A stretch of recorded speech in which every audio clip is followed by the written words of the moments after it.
ब्याह में कभी कभी एकदम पूरा दौरा डलिया में भात बनेला और खसी भी बड़का काटे ना, और बहुत तरह का चीज है। लेकिन कभी कभी शादी ब्याह में भातों नहीं पूरे और खसियों नहीं पूरे, तो क्षमा करवाएं, ये तो पुरखा पुरिया से होते आए, यह बात के हम याद करवाए देख चाहती। और शादी भात तो रोज भेटाई, लेकिन शादी यार ये जो महफिल है, ये आनंद है, ये रिश्ता कर जो पुनर्संबंध है वो दोबारा नहीं है।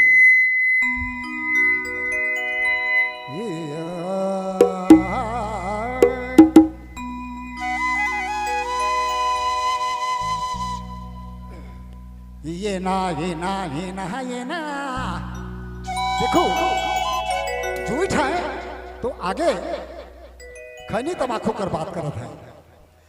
ना ये ना ये ना ये ना, देह में तमाकू ना ये ना ये ना ये ना ये ना ये ना ये ना ये ना ये ना।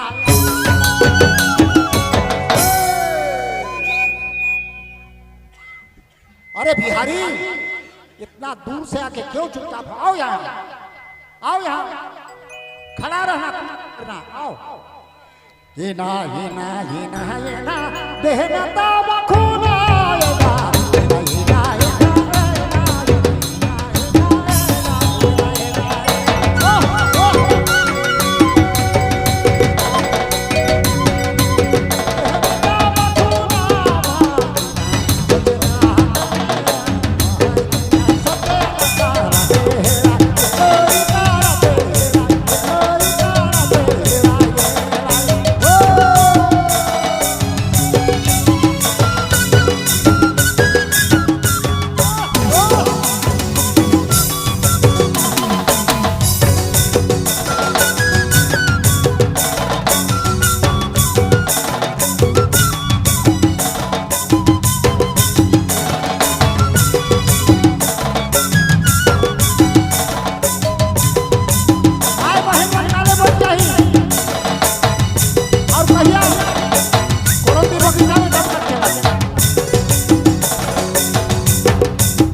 बच्चों को माफ कर। बहुत बहुत धन्यवाद हमार पुरखा बूढ़ा और हमारे सम्मानित हमार समाज कर आन बान अरसान पद्मश्री से सम्मानित सर्वोच्च पुरस्कार से सम्मानित हमार बाबा मुकुंद नायक जी हमार समाज कर आदमी मन के सब छोड़ा बूढ़ा सब कोई कितना भारी रिझाले झुमाले से कर लगे बहुत बहुत धन्यवाद। भाषण कर साथ में राशन कर साथ में गाना बजाना और झुमाना नचाना भी कर ले से लगे बहुत बहुत बहुत बहुत धन्यवाद इनके खासी समाज का देने से। हाँ।